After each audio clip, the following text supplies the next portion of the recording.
Thanks for coming on the show. Of course, I'm super excited to be here. Yeah, obviously it's not as cool as it would be in person, but hey, I'm always happy to host someone virtually when, time makes sense. Yeah. So why don't you go ahead and give me a little bit about your background, tell the audience, how you kind of got started in the online space and then where you landed now. Yeah, of course. Well, my name is Monica. I am from Sweden, also known as Swedish Bella on Instagram. I started my Instagram in 2012, I think. It's been down like 25 times since then, but I'm still here and kicking. I started out just having an Instagram like everybody else, just sharing my day-to-day life. And then one of my friends, she was like, "Well, why don't you start modeling?" And I was like, "Oh, I don't know. I had such bad self-esteem. Like I really wasn't interested in doing no modeling. I was like, I'm ugly. I am not doing this." But after a while, I actually said yes. So I booked a photographer. I went to shoot. I was so nervous. I booked like one of the biggest photographers on Instagram.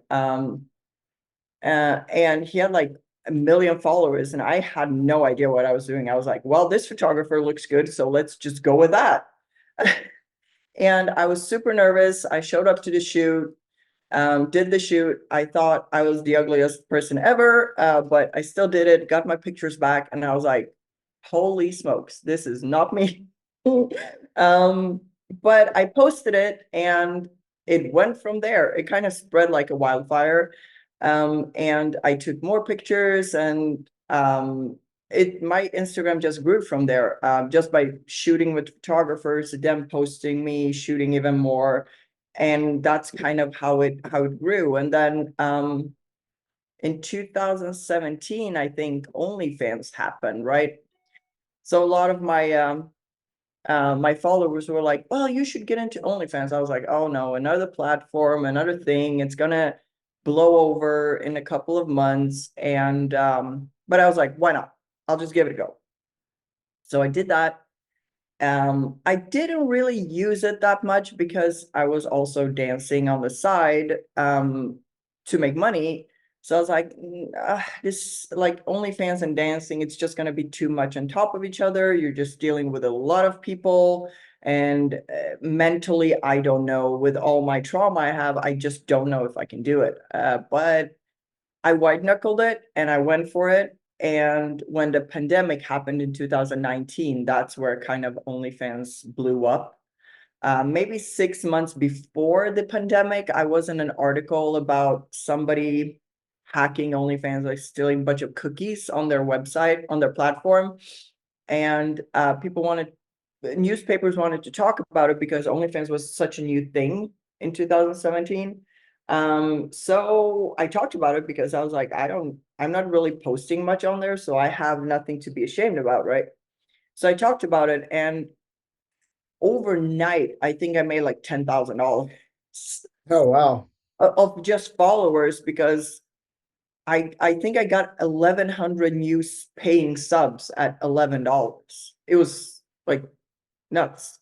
Um, And so just to like clarify the timeline here, so you started modeling first, right? That yes, was yes, like I did. Yeah, 2000, modeling, dancing. Yes, I did. so like 2014, 15? No, I actually moved. Sorry, I forgot all about this. I moved to the States in 2016. No, 2015. Sorry. Okay.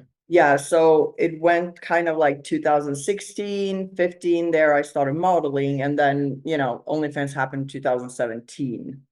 Okay, I got you. Yeah. So what was your modeling career like then? Did you get onto any publications, different No, not prints? at that time, not yet. I haven't done too much of it at that time to have any publications. Those came after when my account actually reached like 500,000 or 300,000, because publications do want you to have a lot of followers, and I'm not the one. I'm not going to be paying for no Playboy cover or anything. Like, I just don't think I'm not gonna pay $15,000 to be on a cover of Playboy for what? If they want me, they can choose me. If not, I'm good. Mhm. But I just did like regular modeling for my Instagram, which I thought was fun, and I wanted to have a pretty page. I didn't want to have anything like ratchet or open legs, or that's too much for me, because I still kind of I still think about the future, and me having a job. Right, right. So, So the style of modeling that you're doing wasn't necessarily like nude, is more no, mainstream. yeah, Okay. yeah, And then me, what made you want to transition into OnlyFans? Like obviously there's two different types of OnlyFans girls, right? There's the yeah, ones who just post their modeling content on there, and then there's the ones who post like nude and more, some people may call it raunchy content, pornography, right? Which path did you choose? from the beginning, I was just posting nude, implied, and like tops solo material. I didn't Mhm. really go anywhere too far. It took me a good couple of years before me and my husband decided that we should do other content on there as well. So I did not start out doing anything super, risque. Like, I mean, it was still adult, of course, but it wasn't anything crazy, so to speak. But Mhm. I was a little scared. I'm still, Swedish at heart. So I'm a little, oh my God, well, what will people think? Kind of a situation. So it took a while for me and my husband to kind of like, let's try and see what happens. Okay. So And then how many followers were you at once you got started there? Like on Instagram? um, I mean, I Is was your 2 million now, is it? Or what? 2.6 million on Instagram, Oh, yeah, 2.5. okay. It goes like 2.6, 2.5, 2.6, 2.5, because, you know, Meta will be Meta. Right, right. But at that time, I was around 500,000, 600,000. I was getting up there, because it was back in the Instagram days where Instagram actually, you could actually grow an account. Now, Yeah. virtually, I mean, small accounts, yeah, but it's way harder. But yeah, I think it was about 500,000. And on OnlyFans, I maybe had like 3,000 fans or something. It wasn't like a huge amount, because it's paying, like, I have a fee on my page, so Mhm. I would probably have way more if it was just a free page, but I don't want that. So Right. So you're still making a lot of money off of it, sounds like. yeah, I mean, I still make it. It has. I'm not gonna lie. I'm not gonna be one of the. I'm making 300,000. No, I make about. It depends. You can go anything from 15 up to 42. It just goes Mhm. like this right now. It's a lot of that because of the economy being as it is. And I'm not one of, I actually kind of, I didn't scale back, but I have so much content on there because I've been doing it for so long. So I don't really have to push that hard for content. I do content every day. I take care of my account every day. Like I work every day. It's just Mhm. way less of things to do than I had in the beginning. So, but I still make good money. It's because I work every day. It's not like I just don't care about it. Right, Um, that makes sense. yeah. So you're married. How long have you been married? It's coming up 8 years. Yeah. Okay, long time. And then how did your husband feel about like you even just starting to post nudes and as well as other things on your OnlyFans? He has been super supportive. He's not worried. I mean, he sees all my content, because some content he actually helps to edit. If we have filmed together, he edits it because he's a musician. So he Mhm. knows, he has good editing skills and stuff. So I just don't have to look at it or do it. He helps me out to edit, which is really, really nice. But now I don't have to do that, because I do a lot of Skype calls. I do a lot of very, very custom content, so to speak, that's targeted to what my fans want, not so much as, what would go crazy viral. It's more like what my fans like. Okay. And right now, the content that you and your husband create, I assume it's like full on sexual content. Yeah, but it's just with him. There's nobody else. Okay. Is that like a mutual decision, his choice, your A choice? mutual decision. We just said we want to keep it like that because we don't want to venture down the porn. Me personally, I don't want to have intercourse with a whole bunch of people I don't know. Okay. Well, it sounds like you're very loyal to your husband in that aspect, which is a good thing. Now, do you let your husband dabble around with other women? Yeah, Okay. he has his own page. And I have no problems with it because I see it's a job like any other. He is very open and honest, and I'm very open and honest. So, we don't have any issues, but he shoots when he feels like he needs to make extra money or, make more, or if it's slowing down or whatever. But there are times he just doesn't feel like it, which is, Like normal. he'll shoot sex scenes with different women on his channel. Him, yes, he does. Okay. Yeah, that's really interesting. And it sounds like you're very confident and secure in that facet. Yeah. What kind of mentality do you have to develop for yourself in order to be comfortable for that? So, I've been through the ringer in my life. I've dealt with a lot of stuff, a lot of trauma, and a lot of bad relationships. I was together with, well, bad and bad. I've only had two long-term relationships, and I don't really date because I'm not a go out person. Um, so I had two long-term relationships in my life. My ex, who I was together for, we were together 11 years in Sweden. He's a good friend, but as a partner, very mentally abusive. Um, so I just knew what I didn't want in a partner, just from those 11 years. Mhm. I met my husband. We've known each other since we were small, and we just lost track of each other and then found each other again on Facebook. But he was perfect. He's perfect for me as a person. He's amazing. I love him, and I just knew that he was the person for me. But he was very open and honest and said, "You know what? I like women. It has nothing to do with the love for me necessarily." He just laid it out on the table because we just started dating, so it wasn't super serious. But we had a long distance relationship. He lived in LA, I lived in Sweden. So we talked all day, every day. We were very honest, and we are like, okay, if this is going to work, we just have to go through the stuff that kills relationships in the beginning, on the Mhm. phone and on Zoom and on Skype. So we did that, and I was like, and every time he was out or met somebody or whatever, he would call me. He would tell me before, "Hey, this is the person, whatever." And I was like, "Yeah, it's a long distance relationship. We never know when I can move or can't move, or when we can, get married, or where we will live, or whatever." So I kind of told him, "You don't have to put your life on hold for me, because it's such an uncertain reality when you're so far apart and you only have the phone and you only have Skype, and you can't meet in person. So you don't really know, how am I going to work with this person when we live together? You never know." Mhm. So that's kind of how it started. I just developed that security with him, that I know he will tell me things. So from there on, I just didn't really have a problem.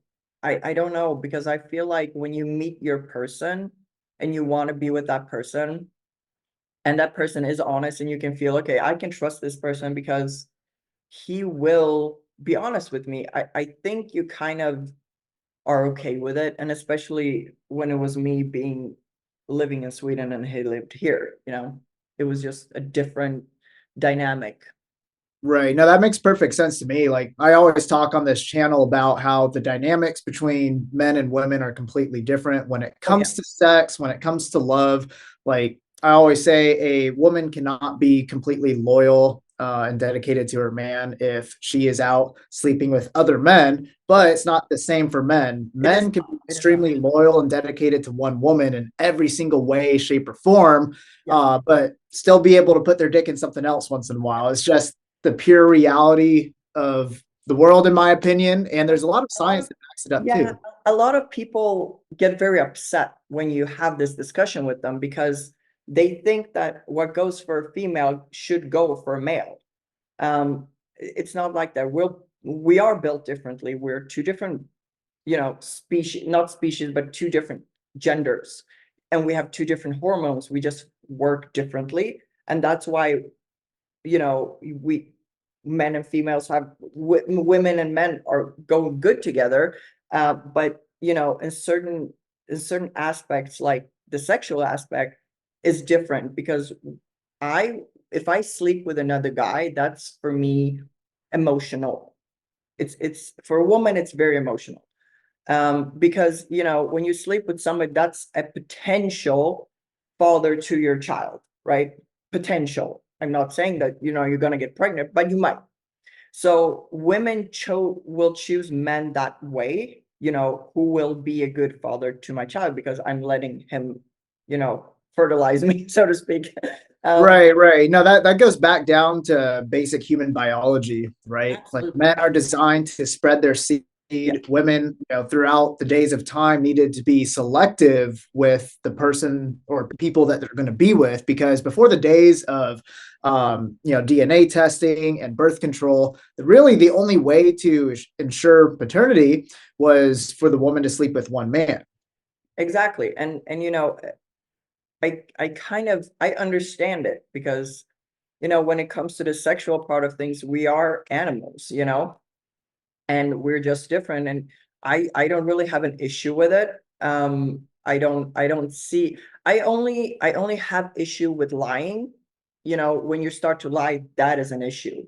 It's not the sexual part of it, it's the lying part of it. Because if you lie about that, what else are you lying about that might hurt us or do something bad? And Yeah. so I don't really think about it much. I'm like, when he goes to shoot, I'm like, have a good time, bye, be safe. Because um, you know that he's coming back to you. You know that he's not, laying all night with another woman, comforting her. Like you're the one that he does that for, the and only person. yeah, and trust me, I'm a handful. I'm not wired like other people. So he could have left me whenever for whoever at any point of time, and I could have done the same. So I just see it like, if somebody wants to leave or somebody wants to cheat, they will do this regardless of what you're trying to do. And the more you're trying to stop it or avoid it or be jealous, the more it will happen. I mean, Right. it's more likely that it will because a lot of my friends have been through it. And, I'm like, yes, I understand you being upset because he obviously lied. I understand, but you were trying so hard and you were so jealous about petty things that he probably got tired of it. Yeah, I can imagine that. And, it's interesting because I always say most men, with the odd exception of the men who are like extremely religious and devout to their God, where they put God before anything else, most You men in still never general. know. Yeah, see, you still never know, right? But that's why I make the argument. Most men in general, like, do want something more than their wife or their girlfriend. Like the ones who don't admit it, I would say 99% of the time they're lying to themselves, they're lying to everybody else. And if you can take out of the equation the question of if he does this, is she going to leave? Is she going to file for divorce? Right? If there's zero consequences, I guarantee you most men out there are going to say, yes, I do want something else. Like men Yeah. are just afraid of the consequences, and yet they are lying to themselves, they're lying to their partner. A lot of men do cheat too. Oh, And the ones who don't cheat are the ones who either can't because they don't really have much game in the first place, or they're just too deathly afraid of their wife finding out. But yet they're doing other uh, things Yeah. that I would say are bad for you in your life, like watching tremendous amounts of pornography, Yeah. subscribing to your OnlyFans and doing their thing, right? I mean, when I was a dancer, I did the day shift because, as I said, I have a, I have a household to take care of, so the day shift, I could come home and still have dinner and an evening with my husband. But I had a lot of guys come in during the day, lunchtime, and they really do not consider strip clubs as a cheating. They would open up to me and talk about, my wife doesn't hug me, doesn't kiss me, we haven't had sex for 10 years. I don't want to cheat, but I still want that closeness of a female. And that's why they come to a strip club, because for them that's not cheating. And if my husband's been to he's been to strip clubs with his friends. He's not into them. He goes with his friends if they want to go, or whatever, once in a blue moon, but he's been to them. I could not literally care less. It's like for me going to the grocery store. Like, I don't know. I don't care. And it's about it for a lot of men, the cheating part is not so much about putting your penis inside of another woman. It's just having, for a brief moment, somebody who cares, you know, kind of. Because today, and I've seen this on, for example, Threads. If you log into Threads, I cringe so hard, but I'll get canceled if I talk too much. But there is literally 90% of the women on there hate men. And I am not kidding. Like, there is this discussion about the bear and the dude in the woods. Yeah, Like, actually, would you care to explain that for the audience? I know it's a trending topic right now. I will. So I did not understand what that was first when I logged into Threads. I was like, Bear Woods, what are you talking about? Like, this is nonsense, but I shall investigate this because I'm a curious person.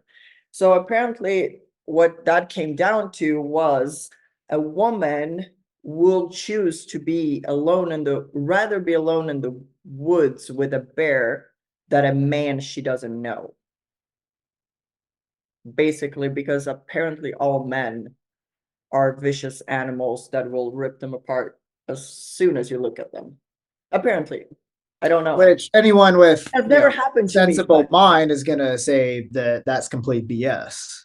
yeah, and that upsets me because they're they don't think about, like, these men, their fathers, their husbands, they're people they're guys that maybe have been through abuse, who knows? And still it's like, you're the bad person, you will attack me. It has never ever happened to me. And I've been a dancer, I've danced in different places. I've never been attacked. Like, I've never, of course there have been people that have done mean comments and been a little bit creepy, but come on now. I mean, that could happen. A woman can be like that as well. So Right. No, I'd say, women are secretly much more dangerous than men are, when it comes to actually like being in a relationship, because men have everything to lose, especially, here in America, with the way our divorce system works, the laws Oh that are in yeah. place. It's completely incentivized to It's very destroy the biased. man and reward the woman, which is extremely dangerous in my opinion. And it Uh, never it hardly matters to the court system sometimes to investigate. Okay, so say there is a family, they have kids together, they divorce, and the woman 100% will get the kid. That's just the way the system apparently yeah, works most of the time. Yeah. most of the time. And I feel like sometimes they don't even take the time to investigate, is this woman like fit to take care of this child by herself? And what would that do? How would that hurt that child if the dad isn't in the picture? They don't, it's just because she's a woman, we have to give her the kid because we can't take that backlash or whatever it would be if we didn't give her the kid? So I just think we have gone a little bit too far with that, if I'm going to be Yeah, honest. 100%. In some states, like Arizona, for example, you're from Arizona, right? Yeah. So actually, in that particular state, as well as a couple of others that I've heard of, they're actually starting to change the dynamic in the court system where men are now starting to get 50-50 custody, which is like, been unheard of in this country for decades. And it And has to be then like even that. in some counties in California, they're starting to change it a little bit. More and more men are getting 50-50. So it seems like the legal system's taking a very slow turn into the right direction. But yeah, still every single day for the most part, the courts are still screwing over the men, and it's Yeah. ridiculous. But on the flip side of that, going back to the bear in the woods comparison, like yes, that is absolutely ridiculous. But I kind of do understand a little bit of thought behind it because the reality is for a woman, especially if you're attractive, the world is dangerous. And I've worked with many different women throughout my time, like in my current job field that I do right now. I work in the private entertainment agents or private entertainment industry. And I also run a seeking arrangements agency. So yeah, I'm constantly working with women. And I've heard many different stories of like abuse, like get the guy best friend that they never expected to ever hurt them ended up being the guy who would sexually assault them when they had too It's much to drink, but etc. but I Go have ahead. to say though, the it's two different worlds. It's the adult industry, which we, myself included, we do put us a little bit in harm's way, and we know it. We know about it. I'm not saying it's right, but we do know that there are certain aspects of that life, of that money that will be dangerous to us, so to speak.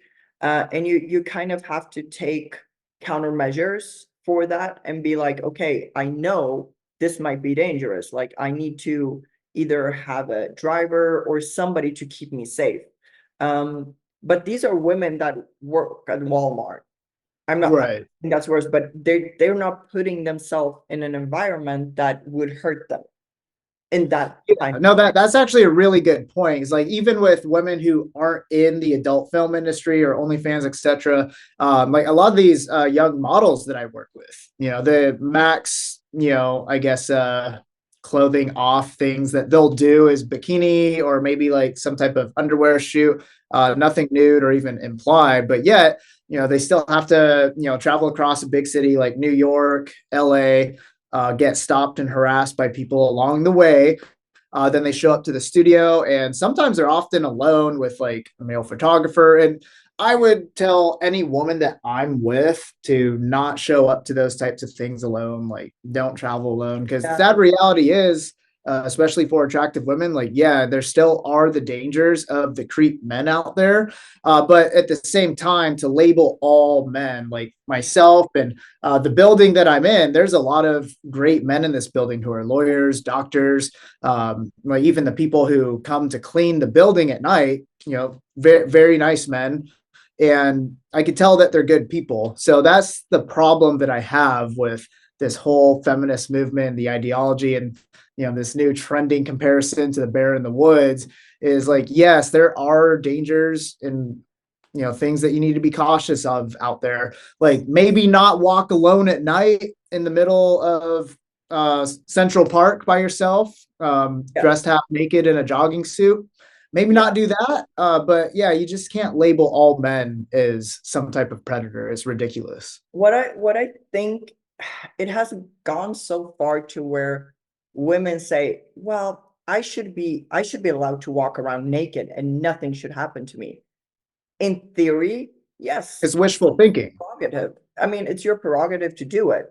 But we don't live in a perfect world. We don't live in a utopia where people will, respect your boundaries every single day and ask for allowance to talk to you, to be allowed to talk to you. We don't live in a world like that. So I think we just have to take into consideration to what world do we live in? And, for me personally, would this be safe? Do I think it's sad that, for example, I'm a nudist and I can't practice my nudity in peace? Do I feel upset about it. Yeah, but that's the world we live in. There are boundaries, there are laws, you're allowed to do certain things, but not other things. And I think this is kind of a thing where women are trying to push it where to, I should be allowed to walk around naked and you should not even be looking at me. I'm like, that's not really how the world works. So Right. See, it's like this disconnect from reality. And I hear this argument all the time. So, especially out in LA, the fashion trends out here are usually a little bit more, scandalous, like showing a lot of skin. There's a new trend with these black, like see-through dresses at nighttime. You go anywhere popular in Hollywood, LA these days, and you'll see a handful of girls wearing that, like full-on underwear underneath. I Some don't even girls wear that in choose the, not to wear underwear either, and then you could pretty much see them naked through these yeah. see-through dresses that they're wearing. Yet those are the ones who complain about people staring at them, people going up and harassing them. It's like I understand, like, yeah, it's not fair for anybody to harass you or Well, make you feel uncomfortable, but at the same time, you're just ignoring the realities of human it's the nature, you're reality ignoring the that's realities of the attached to it. world. Yeah. I mean, you Yeah. would probably be like, well, I want to walk around with my package out all day. Like, I want to be allowed to do that. Like, but you can't because that's not reality. That's not the world we live in. And I am just very cautious. I don't dress like that. And when I go out, like when I go to the gym, I look like a homeless person. Not because, not because, I want to look like one. It's just I'm going to the gym. I don't care.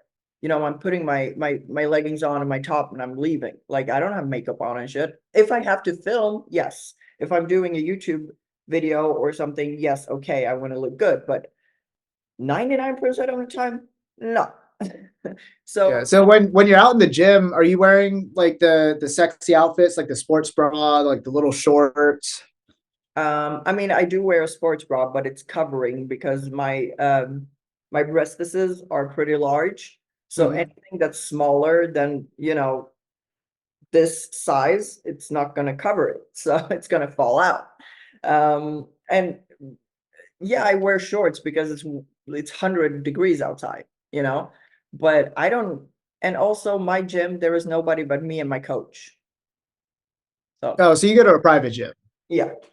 Okay, yeah. So that's a big difference right there. So there's a lot of girls who, wear like the most minimalistic tops and like the tightest, most minimalistic bottoms. They go to the public gym Yeah. and they set up their phones and then they catch a guy who like slightly looks over, they blow him up on the internet, or they'll go complain to their friends, oh yeah, every time I go to the gym, I just get stared at all day. Like men are disgusting perverts. It's like That's why you're like, he catches them all. yeah, you're getting stares from everybody, regardless if they're male, female, like you're dressed that way, people are going to look. If I was dressed that way, if I was wearing some tight spandex and I just had a huge bulge popping out and I'm wearing a little crop top, people are going to look at me like that. It's Yeah. human.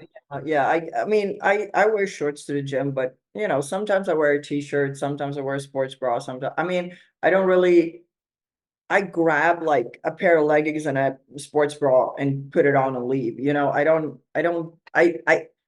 I see these routines, my gym routine in the morning. I don't. Coffee, food, goodbye. Right. That's my routine. Like I'm going to the gym. I don't think about it. I have shit I need to do because I compete in fitness. Mhm. So I don't care. I need to do my stuff to win. Right. Now, do you not like receiving public attention when you go out? I don't even think about it to be honest. I don't it doesn't bother me either way. I know I have 2 point something million followers. I know people have seen me on TikTok. I know people they've seen me on podcast. I know people seen me because I see people looking sometimes. Is that the person? But I don't think I don't care. Like if you Mhm. want to come up to me and say hey, say hey. If you don't, you don't. I mean, I don't tend to make big deals of anything because I'm pretty laid back and I feel like why should I? There are more important things to care about than if I'm getting attention or not when I go out. Right. Now, how does it affect you mentally knowing that basically millions of people have seen you naked, like knowing that people have basically seen you have sex? Does that weigh heavy on you at all in your personal life? Um, it didn't in the beginning. It does. The older I get, right, the more it does. Mhm. Um, the more, and especially after I got into the fitness community and started competing in fitness, it does start to bother me a little bit. Not that I know that people know this or see me naked or whatever. It's just I don't know what it is, but I think this is part of, me being shamed when I was little, that she's a slut, she's a whore, she's an embarrassment. It's more that than anything else. And, I'm starting to think about, when I have kids, how is that going to affect them? So Mhm. I would say to everybody who is 18 or 20 starting an OnlyFans and getting the bag, with that bag comes responsibility and mental health. Right. Um, Yeah, because we've seen lately on many different podcasts, different posts on social media, like Lana Rhodes, um, yeah, Mia Khalifa coming out and bawling their eyes out in front of the interviewer, saying like, "Ah, like I wish my content wasn't there anymore." Like they kind of took this whole 180 in life where when they were young, hot, like getting fucked every single day on camera, multiple videos, making millions of dollars, and now it's come down to they want to start families. It's hard for them to like go places in public without being recognized for what their history was. And yeah, then same thing, like finding it hard to obtain respect from a man who's going to be with them long term, thinking about the potential consequences for children. So yeah, that's why I'm very curious as to where your whole head is at with that, and how you plan to move forward, well, I'm knowing this. today actually, just like 2 hours before this podcast, my guidance counselor called me. I'm gonna start law school um in the fall. So I want to become a lawyer. I'm really interested in criminal justice. I've always been into like true crime and stuff. So and I've wanted to become a lawyer before in Sweden. I did apply, but the the application rate was just so high that I was like 126 on the reserve list. It was just so many people. And I wasn't getting any younger, so I was like, I'm not gonna sit here and apply because I know I won't get in. It's just this, it's just such a high points to get in Sweden. So I became a teacher instead. But now I'm finally doing it. So yeah, that is my plan to become a lawyer. Yeah. And are you worried about your OnlyFans presence impacting that? Yes, a little bit, but I also believe that it kind of empowers me where I can show, hey, yes, I did it. It was a part of my life that was different from what it is now. I was much younger when I did it, and now I want to do something that, gives back and helps other people. And I can do that, because I am a good person, I'm intelligent, I'm smart, I know things. And just because I did this doesn't make me a bad lawyer or that I can't be a lawyer. Right. No, absolutely. Just because you have that history doesn't mean that you can't, become a good person, do good things, etc. I think the unfortunate reality is for, yourself and as well as other women who have been in your position or similar positions is that history, unfortunately, will still always follow you. And I heard you bring up the whole like trying to feel empowered, but Mm. would you say that doing that does empower young women? No. Um, there is a lot of I, I'm not going to speak for everybody. This is just my beliefs. Um, in no way did it empower me where I feel I'm such a strong and better woman, better woman than I was. No, I mean, I empower myself every day with doing other things as well that empowers me. I went up on the fitness stage where it's like 0.01 people make it up to that stage, and I won. This was my first competition. Mhm. That is empowering, because you don't win money, you don't win anything. You're doing it for you. That's empowering. Like I felt like a god on there. Right. It's a lot of hard work and dedication that Yeah, goes into that. I But you're seeing a lot of young women today who, even the ones who aren't in pornography, they're posting very like raunchy photos online, showing off their whole body, having yeah, sex with a lot of different men.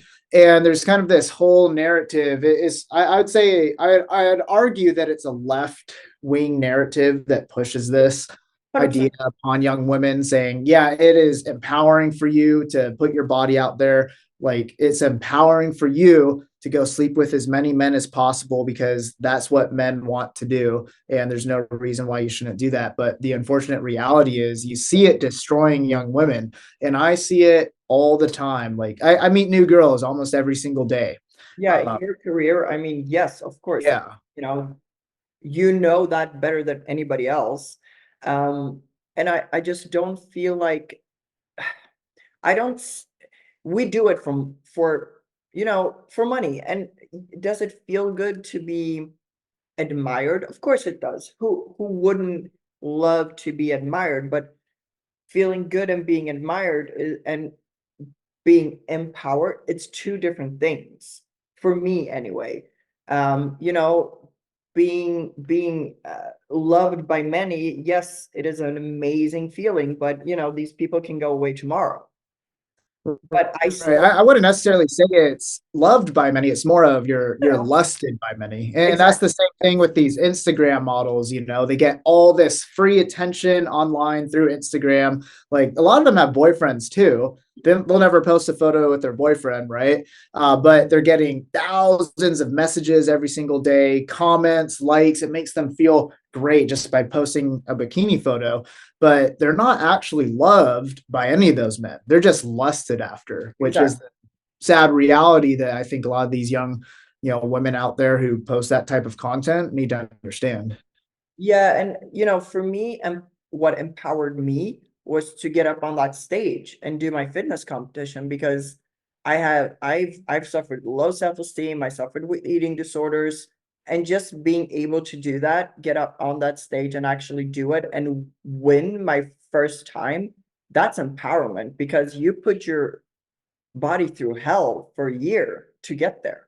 And when I'm saying hell, it's like you have to eat in a certain way, you have to sleep in a certain way, you have to train in a certain way. Like your life is very um it has rules, you have to do this, and it's good for Yeah, it you. requires a lot of discipline, hard work, and dedication to be able to pull that off. Whereas, a lot of these young women, they're born beautiful, right? So it's not even hard to post some bikini photos and then get thousands of followers from it, right? Yeah, of course Um, it's not, but somewhere down the line, and me being 40, it just makes you think in a completely different way. I think when I hit my 40s, my thought process just changed. I don't know if it has to do with your hormones, or it's just changed, where before I was like, oh, I'm so worried, should I have kids? Should I not have kids? Like, oh, I'm doing all this. I got to keep my body sex,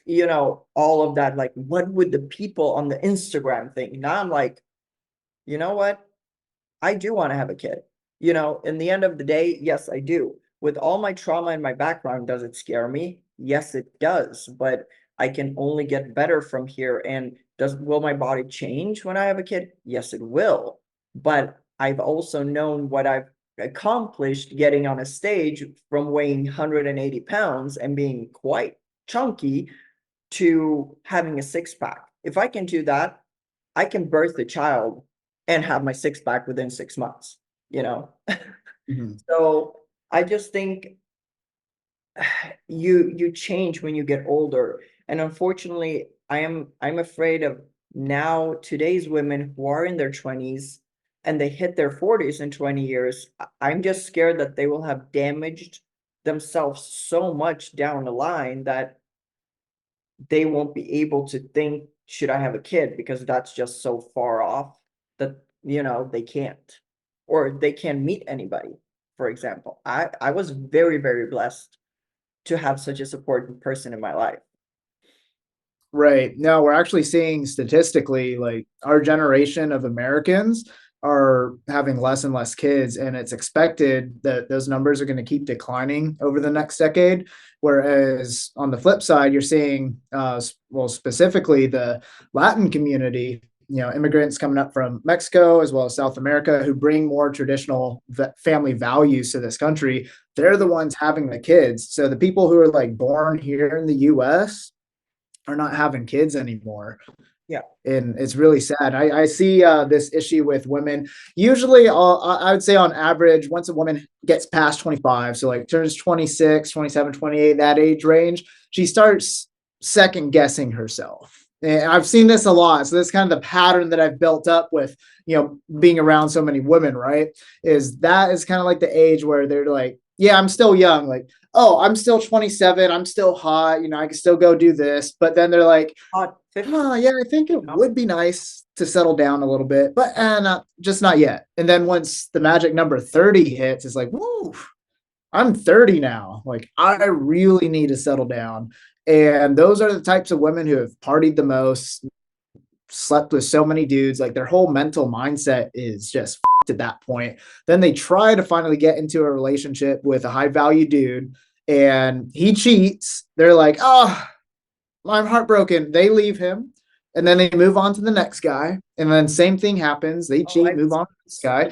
And I think part of the reason why men choose to cheat so much and want something else, it's not just biology. Obviously, that is a clear factor, right? But it is another big factor that takes place is a man being able to respect the woman he's with. I don't think a man can really hold true respect to a woman that he's in love with if she's slept with everybody else.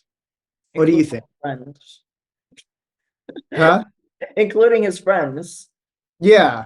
See, that's not uncommon. Yeah, I mean, I've seen this. I can tell you 90% of the people that are my friends on Instagram, or that I know on Instagram, kind of, all of them are in their 30s, late 30s, all single, cannot keep a relationship if their life depended on it.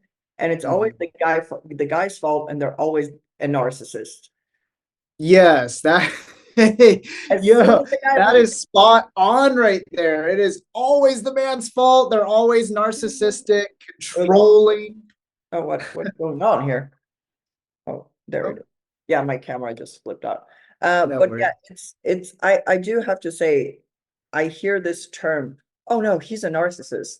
They can't all be narcissists, first of all. Second of all, a person with a narcissistic personality disorder, you have not met a person like that.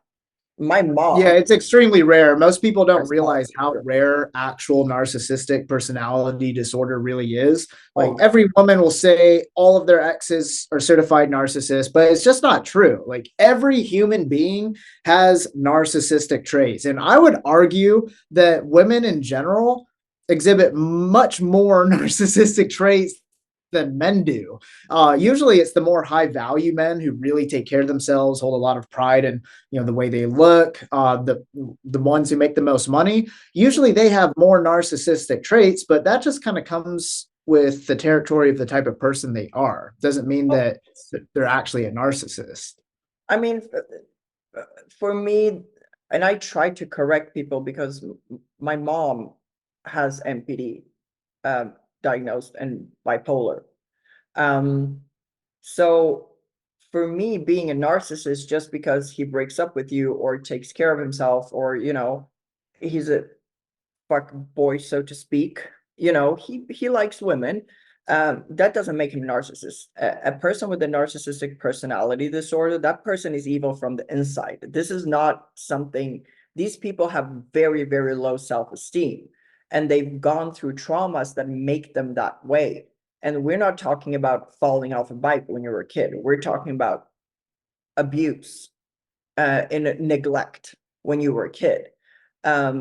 So being with somebody who's a narcissist, you don't understand, you can't even understand how it is to live with a person like that.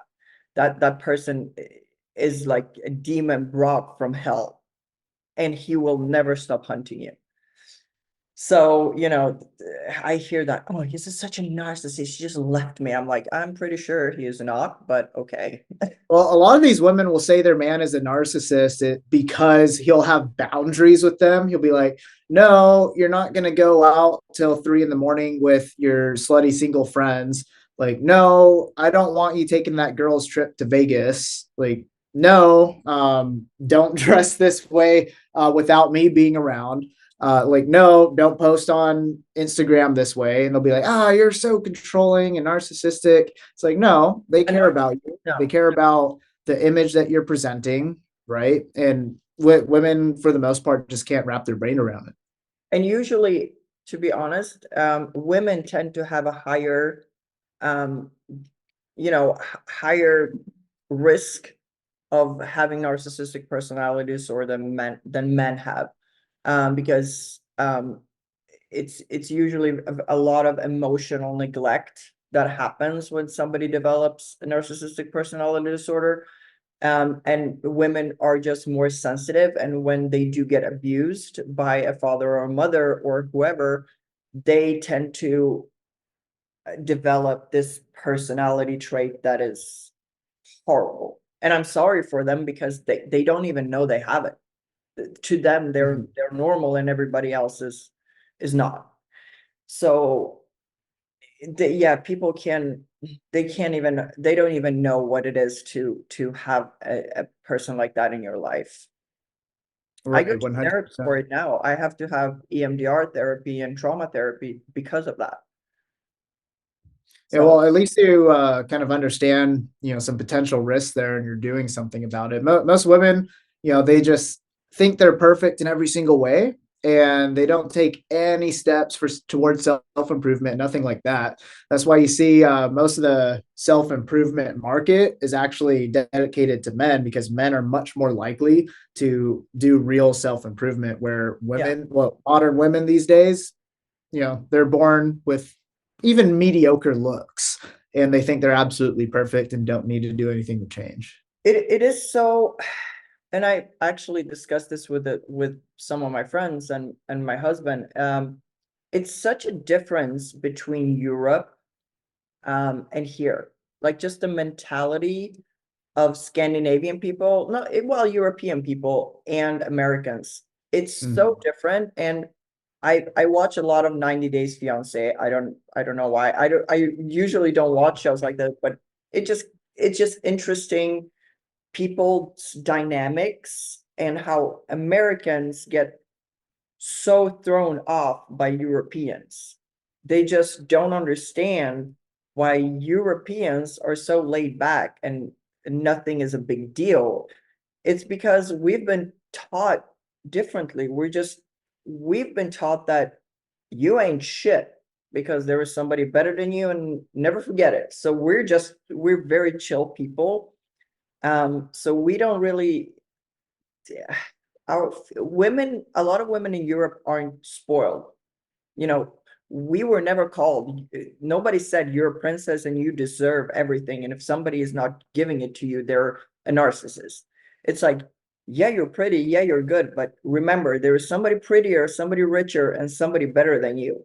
So either step up your game or don't try to, Right. Big facts. Now, like, I think it's definitely a bigger problem in America for, young, beautiful women being extremely entitled. And yeah, the thing is too, they don't understand what men really want, especially the high value men yeah, that these women are so desperate to obtain. They live their better parts of their life, their earlier 20s, like running around, sleeping with everybody. They get to that guy who doesn't want to be exclusive to them. He doesn't want to make them that wife material, and they get so offended by it. Like, I've been in that situation myself, dating some of these younger models. Like, they yeah. want to lock me down, and I'm very honest with them too, like how your husband was honest with you. I tell him, like, hey, I'm not going to be sexually faithful to you. right? And maybe if I met a woman who was a virgin and was super like respectful and traditional, maybe I'd consider it. But it's like, no, you didn't live a traditional life before me. So now that I'm getting closer to reaching my prime, you expect me to be traditional? And No, I'm not about it. yeah, and also, well, like my husband says that the older he gets, the more satisfied he gets with, just being chill and, having a good, um, having a wife and having a kid and just taking it easy. He doesn't have those hormones in him like he used to have, but he also had the freedom of expressing himself in that way. I always said this is a marriage, this is not prison. And if you do want to venture, the only thing I want from you is honesty. That is all. My father, whom I love to death, always told me it's better to be a asshole than a fucking liar. Yeah, I would agree. And That is it. I'm a certified asshole. Like ask anybody I'm a I certified that knows asshole me. I'm now. really good at being an asshole, but I'm very honest. And same thing, especially with the women that I date. Like, yes, I treat them utterly respectfully. I court them, I open doors for them, I treat them extremely well. If I'm in a relationship with somebody, I'm buying her diamonds on holidays, taking her on trips, etc. But I'm still an asshole because I'm not afraid to lie and I'm not afraid to just speak my mind, tell the truth, and put my foot down. Like I have a backbone, which you kind of need to be an asshole in some ways to have a backbone. I am an asshole. Like I'm gonna say it out loud. If you don't like what I'm saying, I'm sorry. I can't. Yeah, it's not your fault. I can't. And for me, I rather have this small of a circle of friends who who accept me being an asshole, who are assholes themselves, than being surrounded of mentally unstable people who cannot fathom that they're not the shit. Because if you're Yeah, not, I'm gonna tell you 100%. you're not the shit.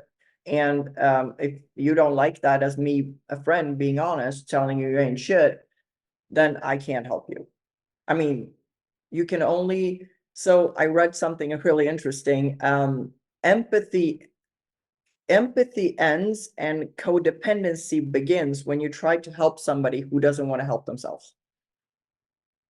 And I don't do codependency. I'm like, no. I've done it for too long with my mother, and I'm not going to do it with anybody else because it doesn't serve you right, and it's me being dishonest, and I don't want to be dishonest. So Yeah, that is big facts right there. I'm curious. What is your opinion from what I was saying a minute ago here about women's expectations of having a man be traditional, yet they haven't lived a traditional life? Do you think that they should have those expectations, or do you think they should lower them? so expectations, right? I always say if you have expectations that are very high, you better bring something amazing to the table. Like I'm talking about like Starlink, shit, kind of shit. You Yeah, a lot of women, they want a man, you know, he needs to be 6'2", he needs to make a certain amount of money, he needs to look a certain way, he needs to give them a certain amount of money every month. They need to have a certain amount of this and that. But okay, do you cook? Do you clean? Do you want a kid? Do you take care of what do you do? What are you doing for him that makes him happy? So, traditional, I think we can throw that whole thing out because it doesn't exist. I think when two people come together, one has certain expectations, the other one has certain expectations, and you got to kind of marry those two. But if you are coming in with expectations that are a mile, like a list that's a mile long, to a guy that's successful, the only thing he asks from you is like, hey, I'm not a traditional person.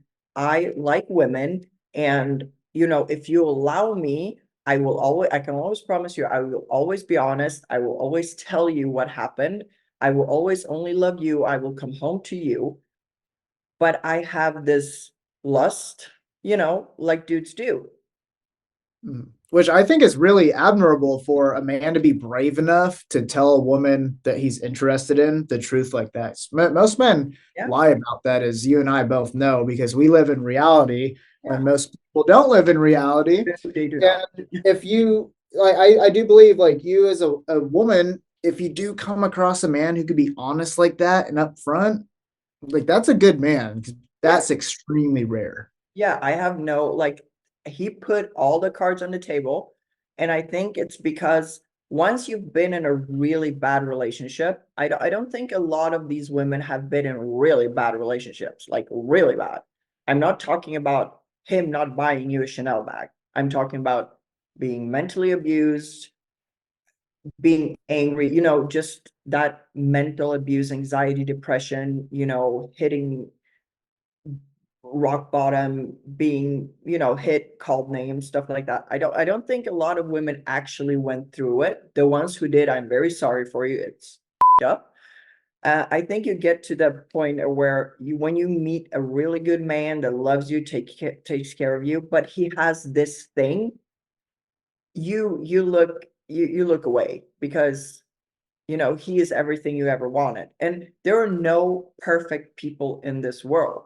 If you think you're gonna have some kind of My Little Mermaid experience, I'm sorry to bust your bubble. Yeah, This isn't completely Disney. unrealistic. And that's what women truly believe, that they're going to have the Disney fairy tale romantic prince. Like, yet, like, they come from this untraditional past already. They've already slept around. Like, that's, men are very simple as to what we want. We want a good, wholesome woman who doesn't have a huge sexual history, who is willing to, in a sense, serve the man, like, be supportive, let the man take control, be in charge.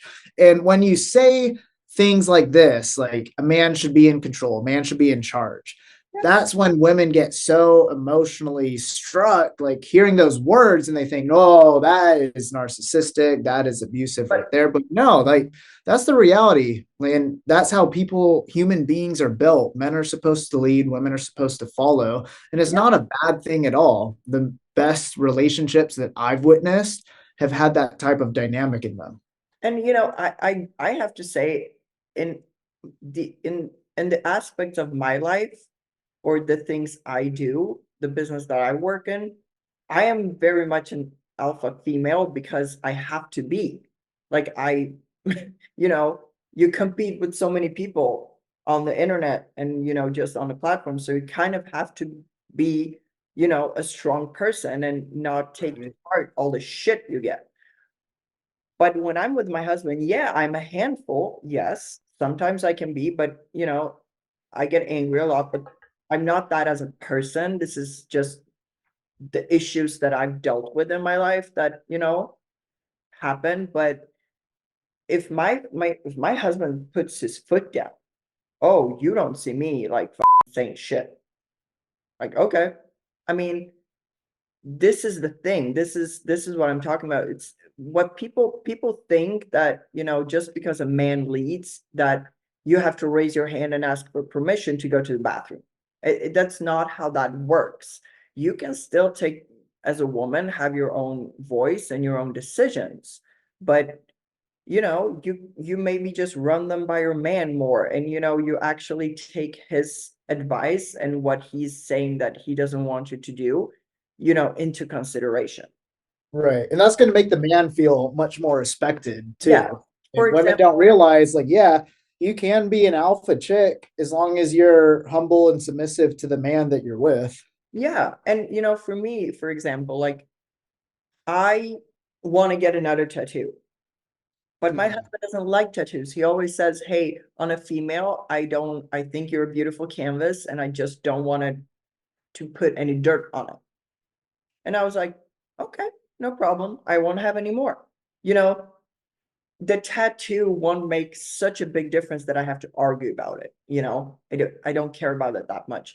But I think what other women are hearing is that he's trying to hinder my progress, and I'm not gonna let him. So I'm gonna get the tattoo anyway. well, then we have a deeper issue than just the tattoo, you know? Maybe. Right. Yeah, it's funny because I've had this exact scenario a couple times in past relationships. Like, I've dated a chick who had a couple like small ones here and there. Yeah. Didn't really bother me too much. I was like, yeah, I prefer no tattoos, right? But she wanted to get this big old like rib cage tattoo, That's a lot. and she's saying like, I've been saving it up, I'm going for it. Like, we had just started dating, we might have been maybe like a month into seeing each other in that type of way, Mm. and I was just like, hey, listen, I don't want to be in a long-term relationship with a woman who is that tatted up. Like, that's just my preference. I really like you, but if you're gonna get that tat, then I don't want to be with you. And she was so pissed. She's like, whoa, you're just kind of trying to control me. I'm like, no, no, no. I'm saying that's my preference. Like, you can go and get that tattoo, but I don't want to have a serious relationship with you because that's not what I want long term in a woman. And I deserve to have my preferences. I've worked extremely hard in my life to be able to have access to pretty much any type of woman that I want. And I know exactly what I want. So I don't want someone who's going to be tatted up like that. So, long story short, she went and did it.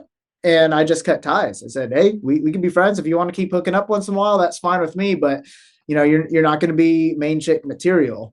Yeah. And then on the flip side of that, I've dated a woman more long term where she had one tattoo like down her back. It looked beautiful, and I had no problem with it I have whatsoever. one. And, yeah, it would be cool. Do I care enough about it to even have a thing, discussion with my husband? No. That's Right. the thing. That's what I come back to, that a lot of people in the US make, drama out of thin air. Basically, it's like they read into things that are not there. And, do I do that sometimes too? Yes, but I do it with things that actually kind of matter. But Mm. like, for her, this was what she was hearing, is that I'm going to control you now. But what you were just saying, I don't like tattoos. Uh, That's Yeah, no, I simply just don't like tattoos. And there's been very few women that I've met who have had some type of tattoo where I actually felt like it complimented them. I mean, And that one woman that I was telling you about that I dated for a while who had that one mhm, tattoo on her back, I mhm. really liked it. It was beautiful. She wanted more. She talked to me about it, and I told her same thing. Like, yeah, I mean, if you want to get a bunch of tattoos, I don't think you need it. I think you're perfectly beautiful without any more tattoos. And if you do want to do that, like, I can't take you in a serious relationship. And she's like, that makes sense. Like, actually, she ended up thanking me several months later on changing her mind about the tattoo aspect. Because it is actually my belief. I think people who want lots of tattoos, it's because they are lacking something else. They're not fully confident within themselves as a human being, and they're lacking in some area, and they want to make up for it by having a lot of tattoos. And there's many different, reasons as to why someone could end up wanting to be in that way, having a bunch of tattoos, right? I've seen it very common. Coming from a military background, I served nearly 10 years in the Marines, For your and service. I see all kinds of men Mm. fully tatted up, like chest, everything covered. And it's always those guys who have gone to war, seen their friends get blown up, and they suffer miserably inside. They have the most tattoos. Same thing with people who are not in the military that I've met in real life who have a lot of tattoos. You learn a little bit about their history. And for men and women, it's different. Like, for men, I've usually seen like, oh, they grew up in poverty, didn't have a great relationship with their mother, etc.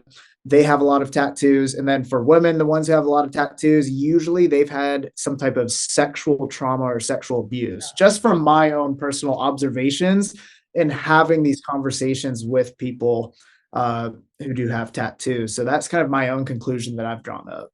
But I think I think women confuse preferences with a guy trying to control them. For example, your preference is no tattoos, and that's a preference. That's not a control thing. It's not like how can I think of a way of controlling this person? Oh, I'm going to use tattoos for this one. Like, that's not your mindset, or that's not where your mind is going. And, the same goes for me. I, for example, like muscular females. Like, I'm not talking bodybuilder females, but I love those muscular Brazilian girls. I think it's beautiful. They have a big ass, it's just, yes. My husband, not so fond of that super, so I don't go there, because it's my, it's my body and I'm his wife. And as a female, I want him to be attracted to me sexually. If I went there, that far, he would not. So I don't want to be unattractive for my husband. That's, you know, I don't Yeah. want to be that person. And I also don't want to be that, like, okay, I don't care about what you think. I'm still going to do it. No, because he will not find me attractive, and I don't want that. I want to be attractive for my man, just because I like it doesn't mean he does. So we have to meet each other halfway where I can do some of it, I can maybe have 80% of the look, but not that full on super ripped, Yeah. And I could understand that too. I have the same perspective, and I've dated a woman who told me her goals was to win a bodybuilding competition. She wanted to get huge and jacked. And I was like, I think you're absolutely perfect the way you are. I don't think I'd be very attracted to you if you were to do that. Like, it just straight up, like, I'm very picky about the women who I'm with. And if she looked that way, good. I don't think I could be aroused by it. Yeah, and I don't want that for myself. Like, I don't want in any way my husband to not find me attractive. And I got very thin or very ripped when I did my bikini competition. Not ripped to Hmm. where I was muscular, but I had pretty good definition. And he did tell me, like, for my taste, you did look very, very, very tiny, which I was. I Yeah. was 10% body fat. That's very little for a woman, you know? And it Right. took me a while to gain the weight back because your body gets into this, cutting. When you've been cutting for almost 20 weeks, your body, it takes some time for it to be like, okay, so we're doing something else now. But now that I put on the weight, I still have a six pack in the morning and stuff, not like full on raging six pack, but I'm still very athletic, and I got a bigger booty now, and bigger legs, and he loves it. So, and to be honest, for bikini competition, I felt I didn't like being that skinny either. I was tiny.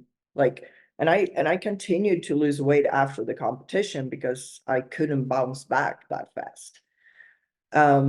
So I was tiny, all my clothes were just falling off me. It wasn't cute, like laying on my sides, it hurt because of all the bones poking out and stuff. Mm.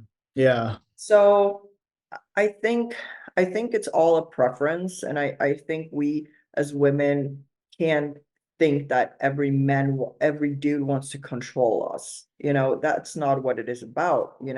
You have a preference just as a woman has a preference. If you would say, hey, I'm gonna tattoo like a huge freaking, like, I don't know, something on my forehead. Like, no, I want a giant dick tattooed on my forehead. That's my dream. I've always wanted it. And I want my balls to hang down here on my nose. That's all I wanted ever.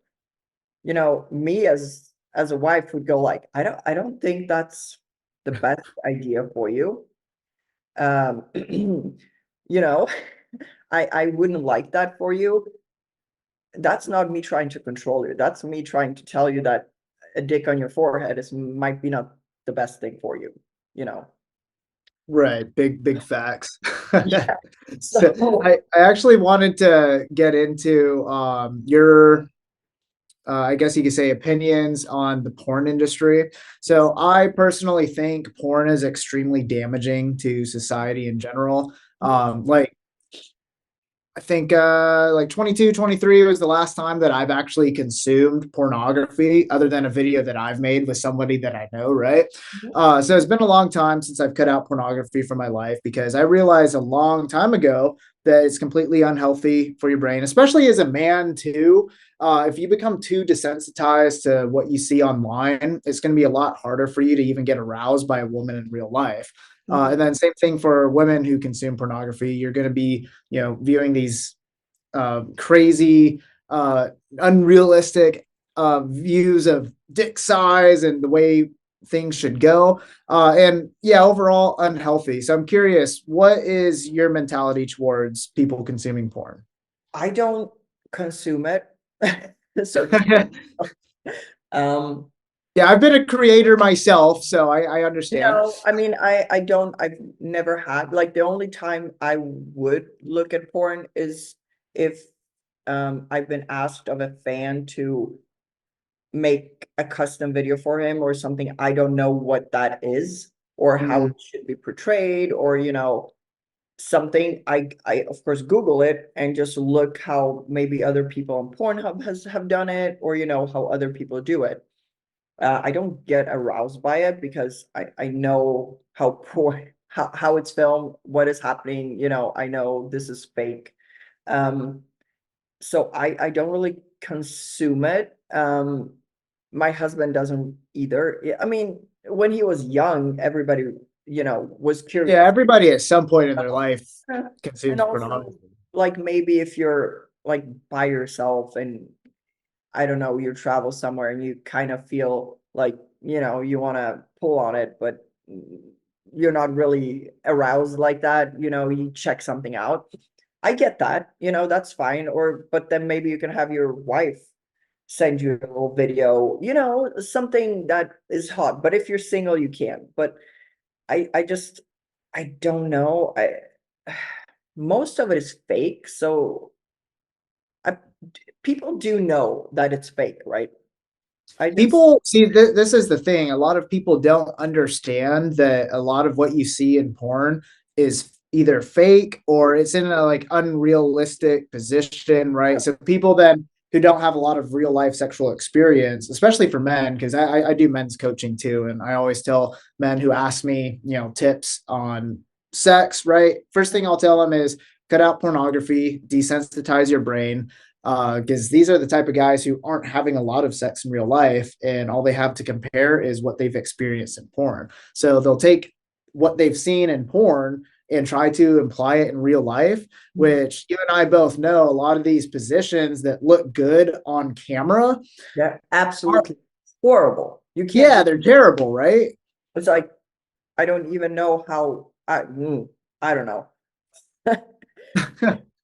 I just don't it's I mean, I me personally, if I would watch anything, I would well, now I do have a partner, right? But for women who don't, I mean, I'd probably just go to a dude's OF that I think is hot and has an OF and be like, hey, can I pay you for a Skype session or something? Just something that is a real person on the other side, like somebody that I'm actually attracted to. Um, Mhm. I don't know, like I'm I don't know, do people still watch a lot of porn? I feel like that's a 90s thing.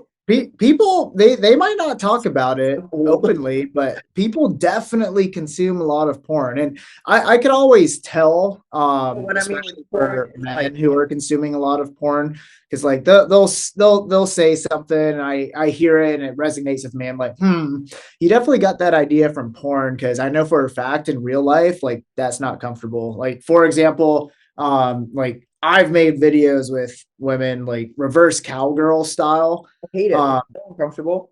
yeah, that's like for both the man and the chick, it's uncomfortable as Like you're but it looks really good on camera. I don't know. Yeah, it looks great on camera, but it's not enjoyable in real life.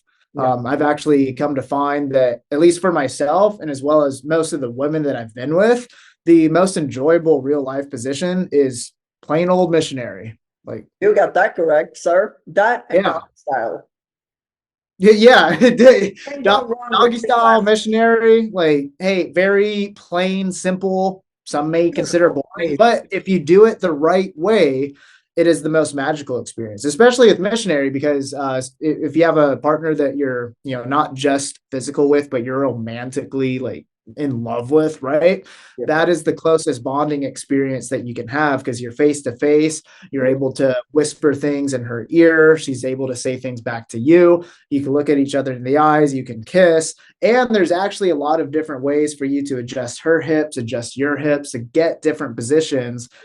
So missionary can be the most exciting position if you know how to do it right. It's just most people, especially men, like women don't need to know how to that's another thing. There's a lot of women out there who say, I need to more guys so I can be experienced. Like, no, men don't want you to be experienced. It is our job to be experienced to then teach you. So But you yeah, I also can't don't want to magical. lay there like a freaking starfish. Just like, you know. Right. But I mean, I get what you're saying. What I think it comes down to though, like I think there is a little shift now. Because on my, for example, on my OF, guys are not so much into the the sex video aspects of it more than the custom aspect of it, where I actually interact with them personally more than Mm, we do with the sex videos, you know? And it's very yeah. sensual things more than sexual things, if that makes sense. More like, No, that makes perfect sense actually, yeah, because before OF was created, like essentially you only had access to, the main porn websites like Pornhub, right?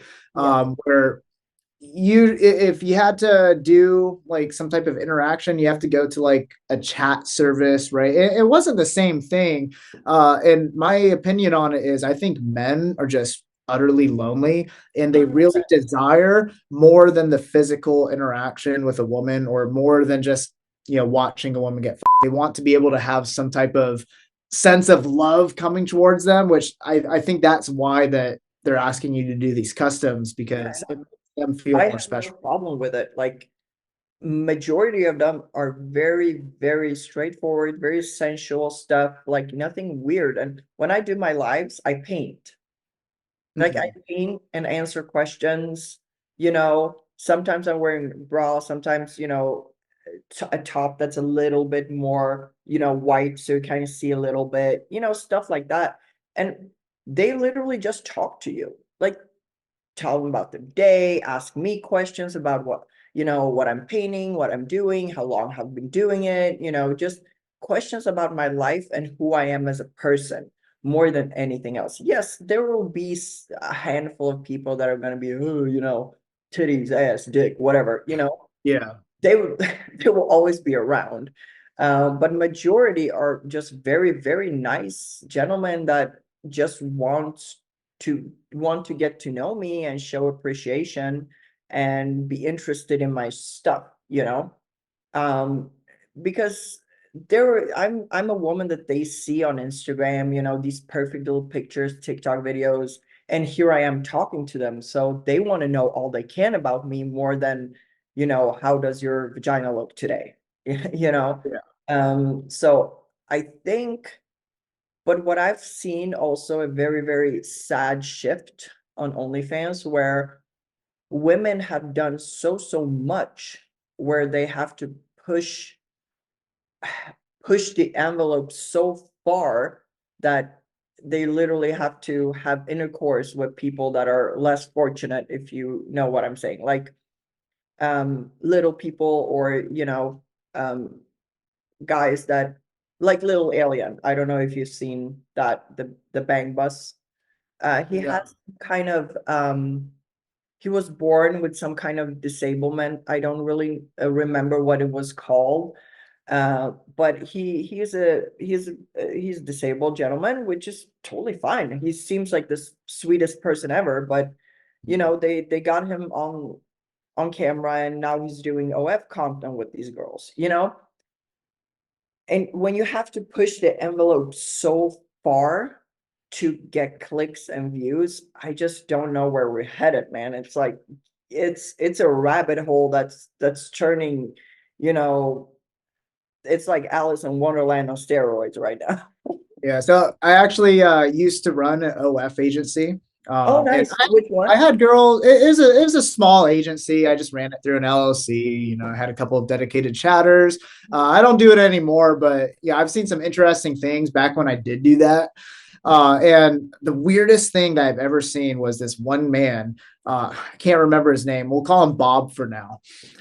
So Bob was really invested in a couple of my girls actually. And his thing was he liked to go into fantasy land. So he would tip the girls extra if they'd have a one-on-one session with him where they didn't have to do anything weird sexually. What they had to do was go to the store, get a gingerbread cookie, like the gingerbread man cookie, decorate him. So like frosting, like buttons and everything, eyes, all that good stuff. And they'd have to call the gingerbread man Bob. So Bob would essentially jerk off watching the OF model tease and play with the gingerbread man. So she would touch his shirt that was painted on the gingerbread man with frosting, right? And then he'll be like, "Why don't you take off my shirt?" So she'll like pluck off the buttons and stuff, eat them. He'd be like, "Oh no, you ate my button!" Well, And right or no? wait, what? Did he like it to have his Yeah, stuff? Okay. yeah, like he would act like he didn't like it, but that's what he actually liked. So Oh, it's like this interesting. whole weird tease thing going on. So eventually, she would stroke the the icing penis that she made on the gingerbread man, and he'd freak out and be like, "Oh, that feels so good." And then she would have to turn it dark and violent, where she would like break off an arm of the gingerbread man, and he'd be like, "Ah, no, my arm!" And then she'd eat the arm. Which movie is that with the gingerbread man that they break his arm off? Oh, Which movie is that? Shrek. Dude, he's Shrek is love. So um that's interesting. Maybe he got sexually abused watching Shrek as a child. I don't know, but Yeah, he was into this whole concept of like the girls telling Bob, the gingerbread man, like talking dirty to the gingerbread man, and then eventually get all four limbs ripped off and eaten. And then finally she'd take a crunch like out of the crotch area, and then he'd bust all over camera. Is the weirdest thing. And I'd be like, in the back, like Mr. Producer, right? Just watching this go down. Like, oh, so and weird. this is what I'm saying. What I think it is when you've watched so much porn, when you've consumed so much of it, that normal things are not really a thing for you anymore. You need to be the gingerbread man. Like, you know Yeah. how much, do you know how many pages of Pornhub you have to go through to get to that decision where I think gingerbread man is what's gonna do it for me at this point.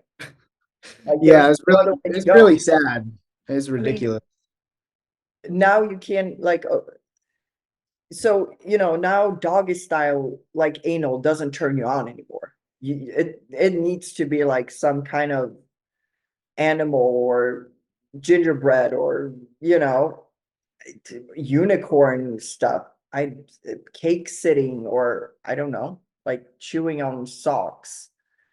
Yeah, see, people just need to sexually desensitize themselves, stop consuming, even stop masturbating, and You've got it actually defogs your brain if yeah. you go like a full 30 days without having an orgasm. You'll think a lot more clear.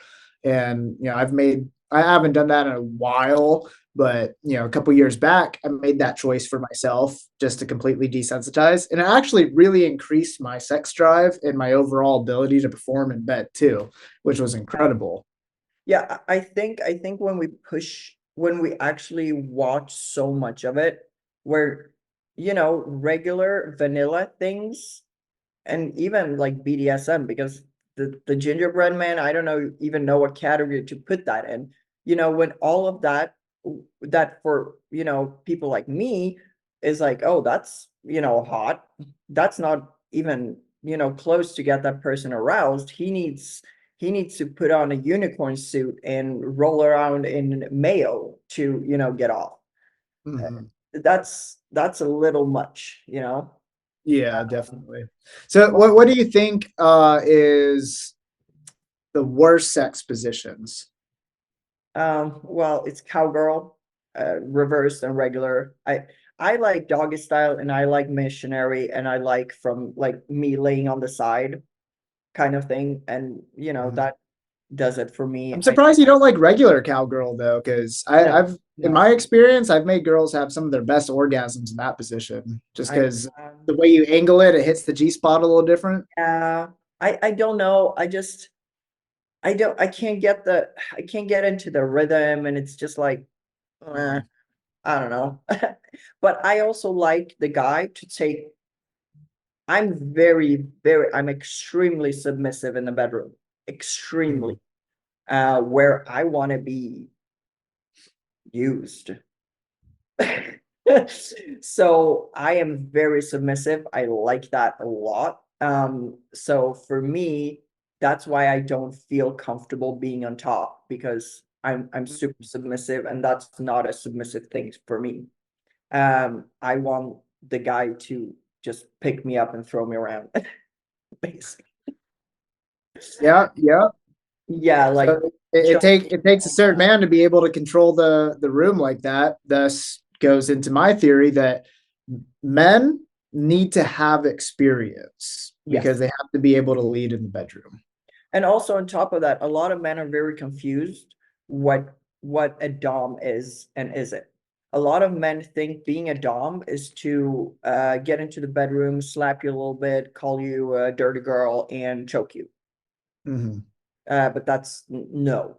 I mean, if you're not dominant in your everyday life, you're not a dom, you don't have that dom energy, no dom things will ever happen in the bedroom, because the female who is submissive will not submit to you. Right. Overall, like the woman has to have respect for you in real life in Yeah. order for her to be completely submissive in the bedroom. And that goes into my theory of the secret to being able to make a woman orgasm. I Yeah. always say that it's 50% physical and 50% mental. So if you could be the type of guy that she can fully submit to, that means that you're the type of guy that she can fully trust, right? So you do have to be a very competent alpha style man in order to spike those intense feelings mentally for her, in order for her to be even in the correct mental state to lay down and be able to have an orgasm. Yeah, I'm I- I'm a I'm a person that you have to my brain, because before you even get me to the bedroom, I have to have an intellectual conversation with you. I have to feel like you're a smart and intelligent individual where, if we have a relationship, we can sit and talk for hours about things that are happening in the world and things we're interested in, and going on adventures and seeing the world, before, I know that we're going to be compatible in the bedroom, because I just don't get turned on by guys that don't, you can be the hottest guy in the universe, but if you're not intelligent, or you're like a one-way street where this is all I do, you know, if you're a freaking gym bro and gym is all you know and all you can, and you're like, but I'm hot. Yeah, but that's all you are. You're a shell. You have no, it's like, being offered a really good candy bar to see that it's filled with nothing. Yeah, I don't, that's not a turn on. Just because you're physically attractive doesn't mean shit to me.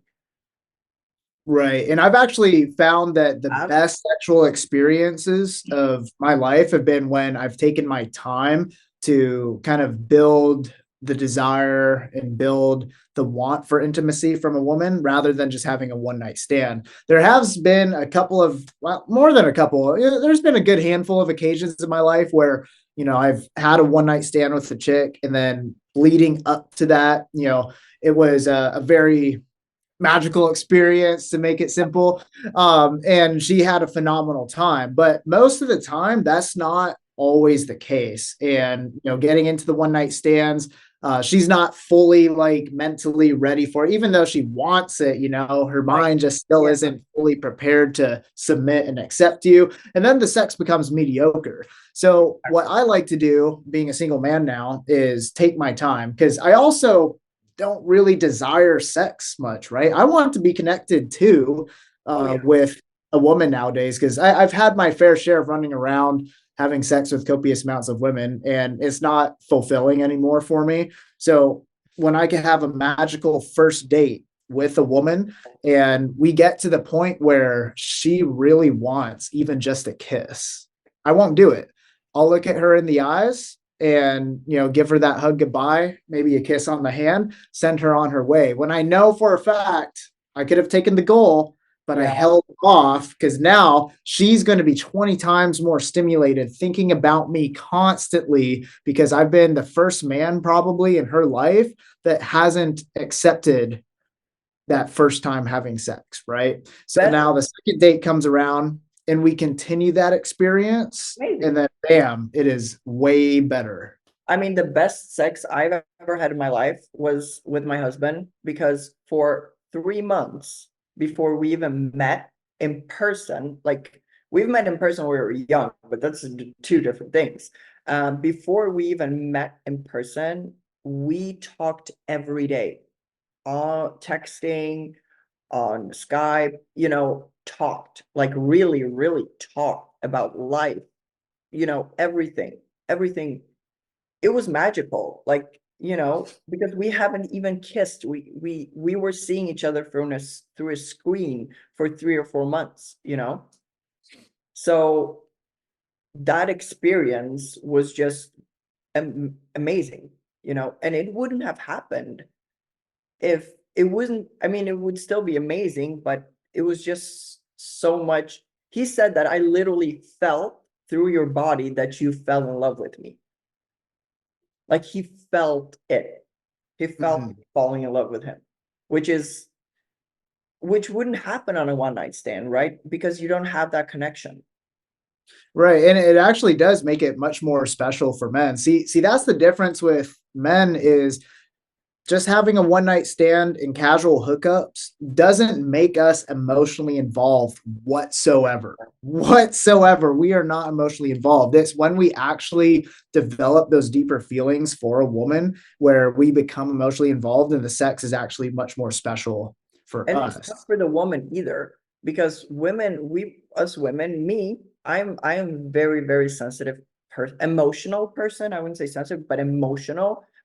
So I do put a lot of emotion when I'm in with somebody, physically.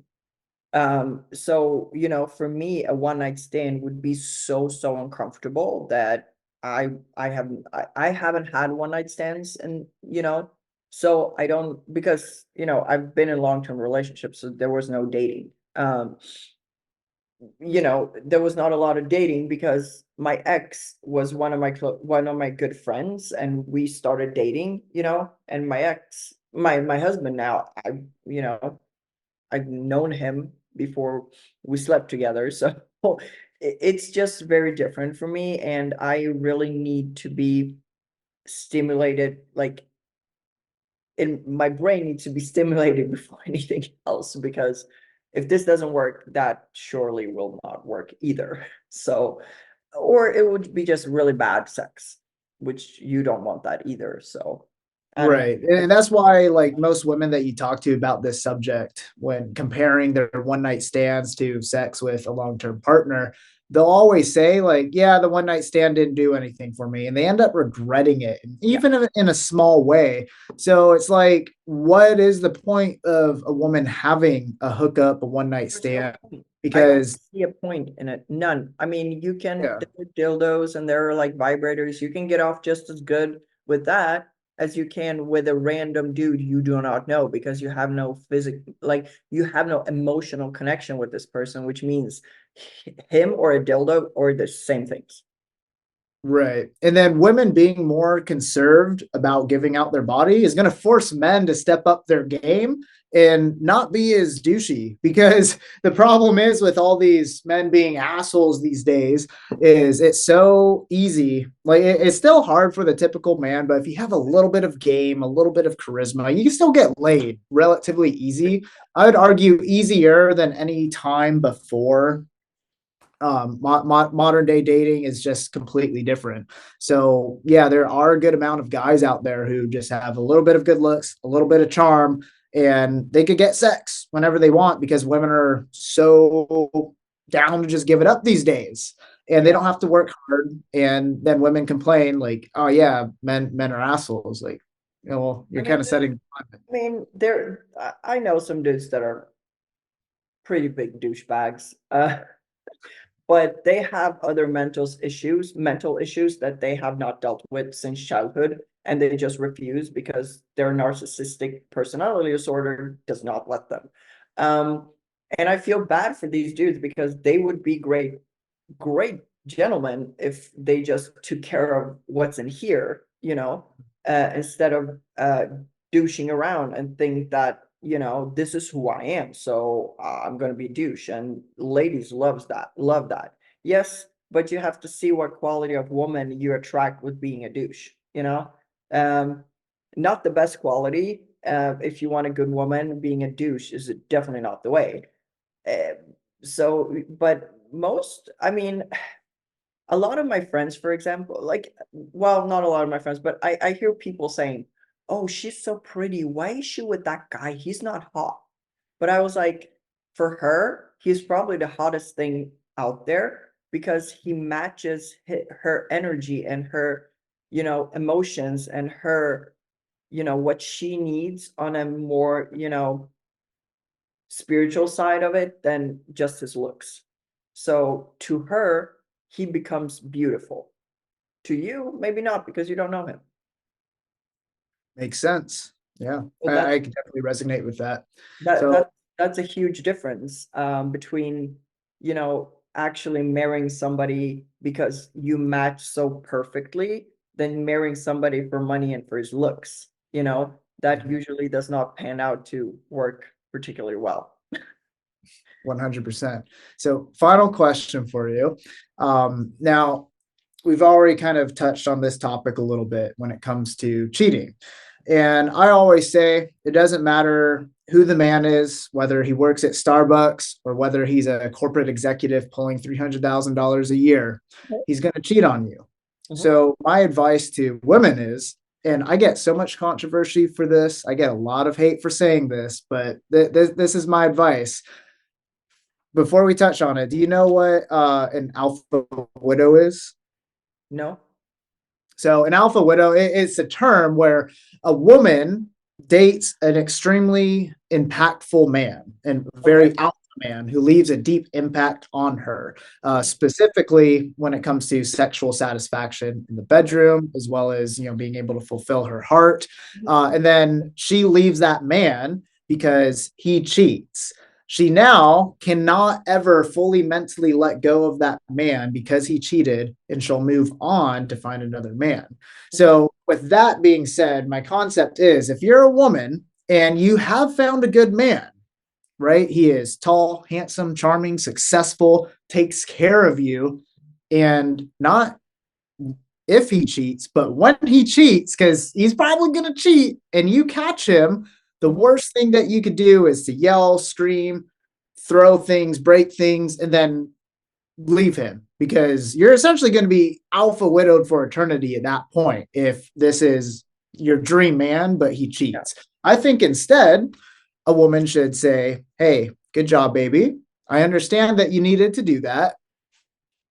Make him some dinner, grab him a cup of coffee, give him a shoulder rub, and be good. And from there, he is going to fall in love with you even harder, because that is the complete opposite reaction that he's expecting. And maybe he wouldn't want to go out and do that as much. Maybe he'd be open to being completely honest with you at that point.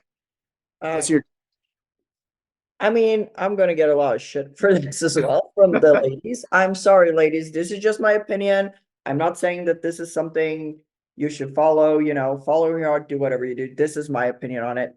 I couldn't give a shit. I don't even ask. You know, I'm 40 years old. If my man wants to go out and cheat, he wouldn't cheat because he would be honest with me. He would say that this happened, before it even happened. So, but what I also feel like, if you were open enough, he would have told you before. So there is already probably a disconnect between you two there, because he felt like he couldn't be honest with you about it because you will throw a tantrum.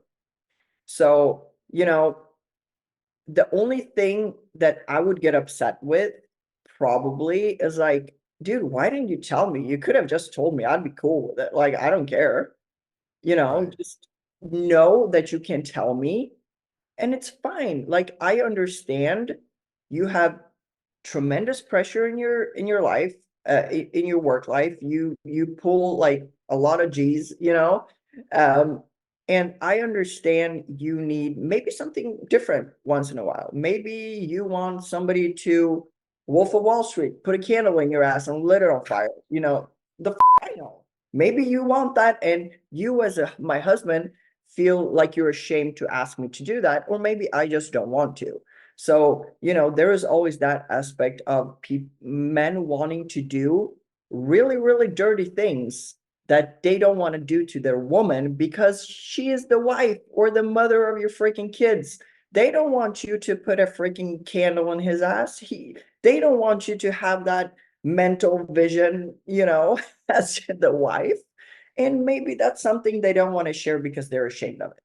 What do I know? Like, not everything, as I said, a marriage or a relationship is what it is. It's not a prison. They're still their own people, and they still gonna do what they want to do, regardless of how much you try to stop it. If you love a man and that man always comes home to you and he loves you, he takes care of your kids, he gives you what you need, as I said before, if he has that small thing that he every now and then loves to do, to put a candle in his buttocks, I don't care. Okay. It doesn't have to be the candle in the buttocks either. No, It could but be just like as simple something as else, or he something else, something different, right? has a taste for a different flavor. He wants a different meal. Like, for example, me, I sometimes I like a hamburger, but 90% of the times I eat rice and ground turkey. Okay. The same goes for a dude. A guy 99% of the time only sees his wife and wants her and loves her. That's why men, when they cheat, they hardly ever leave their wives because they love their wives and their family. They just Right. When a woman cheats, she has already got one she's foot already out the gone. She door. left. Yeah, she's gone. Yeah. So they sometimes just want to eat a hamburger because they have prime meat at home. They love their meat. Oh, they eat their meat Monday through Sunday, but one Sunday a month they want a hamburger. Yeah. And this is the mentality that women can't understand. And the fact is, it really is that simplistic for men in our heads. Yeah, it's not. We want steak. We want that filet mignon 99% of the time. But hey, every once in a while, it's Saturday night. I'm gonna In and in and out out. sounds Getting a well. double with extra Yeah. cheese. That doesn't mean you love double double. That doesn't mean you're gonna run off and marry a double double. It doesn't mean you're loyal to the double double either. Of course not. Maybe next Saturday after you want fish and chips. What can I know? Yeah. Maybe you want something else. You're not loyal, but you're freaking loyal to the filet mignon. That's your go-to. That's your Yeah, that filet know, mignon absolutely that's your baby. fulfills everything Yeah. that I need. It's like got the best nutrition, the best tenderness, the And juiciness, you and know? maybe you have small filet mignons at home as well that you love as well. So it has nothing to do. Women can separate love from sex from love when it comes to men, because Women can't get out of their minds that we are two different genders or two different, hormonal individuals. We have different hormones. We have estrogen and we have testosterone. It's two different things. Men populate the earth by having sex with a lot of women. Women, populate the earth with having a baby with one dude. It's because me as a woman, I want to know whose kid that is, kind of. Facts. But just because my husband has had sex with a lot of women. He's still married to me, he still loves me, he still comes home to me, he still thinks I'm the best thing that ever happened to him, even though I'm a pain in the ass every now and then. You know, I take care of him and I love him, and he wants me to have the best experience as well. Do I choose to have any experiences? No, because I'm not that type of a person. That it's not a thing for me. It's like, Yeah, because you actually truly respect and love your man, so it doesn't even come across your head.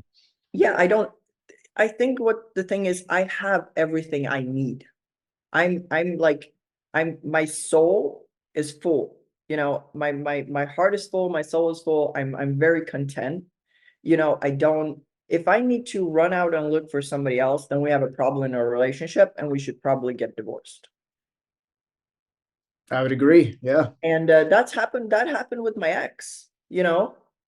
I I saw somebody else, and I was like, yeah, this is over. And it had been over for a good 5 years for me, which I didn't understand until that happened. So I came home that That's a fabulous point too, is a yeah. lot of men don't realize that when their woman leaves, it sometimes takes, like, on the short end of things, months, but oftentimes years. I mean, 11 And years, and finally make that 11 decision. years, yeah, 11 years, you don't leave 11 years on a whim. You just don't do that. And if you do that, I don't know, then something is off, but I don't do it because 11 years, there is financials, there is family, there is a lot of things that you have to consider leaving. And also, I met him when I was 19. I was very young. He was 10 years older, which means I'm not the same person anymore 11 years later, because I was like 18, 19, so I was still a kid, you know? And he was older, so I came home that evening and I sat down and I said, we're done. Sorry. I mean, and he was very angry, but I was very honest. I was brutally honest. Should I have been that? I don't know. But I was like, nobody is ever going to point at me and say, well, you just broke up, but you didn't say everything. I told him Yeah. everything. Because I didn't want to have that on my record where I wasn't being honest with him why I was leaving. And we're still friends. When I go to Sweden, we go for coffee.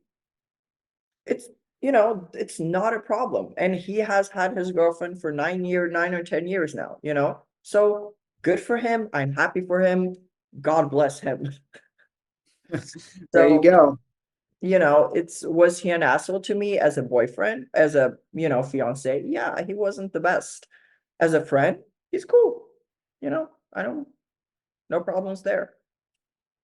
So Makes this sense. is just my view on it, is where if you found somebody that loves you unconditionally and will probably go through fire for you, but he has that little thing where sometimes he wants a double double. He doesn't want to leave you for double double. Come on now. He just wants something different, or he just want to feel better about himself. Whatever it is, let him. If especially if you've married for a long time, you have kids, come on now. Just let the dude be. He takes care of you, he loves you, he takes care of the kids. You go on freaking vacations every year. You're good. And also on top of that, maybe if you tell him that, you can tell me when that urge comes on, just so I know, just so I know that you have the decency, respect to just be honest with me, dude, he'll be even better towards you. I can promise you that. 100%. zero things for me to disagree with right there. So, but I'm also 40 and I just don't have time for bullshit. And I I am understand. an asshole, so asshole forever, right? Right. I love it. Well, hey, Monica, thank you so much for coming on the JD Well, thank show. you for having To me. the audience watching, thank you guys so much for tuning in. I hope you found this episode interesting. Monica, where can they find you? My Instagram is Swedish_Bella. You'll find me on there and you'll find whatever you need on there. Perfect. Yeah. So OnlyFans link is on there too, right? Yes, like I have the little I'm link. sure a lot of these dirty minded people are going to want to go there. So guys, hey, help her get more rich.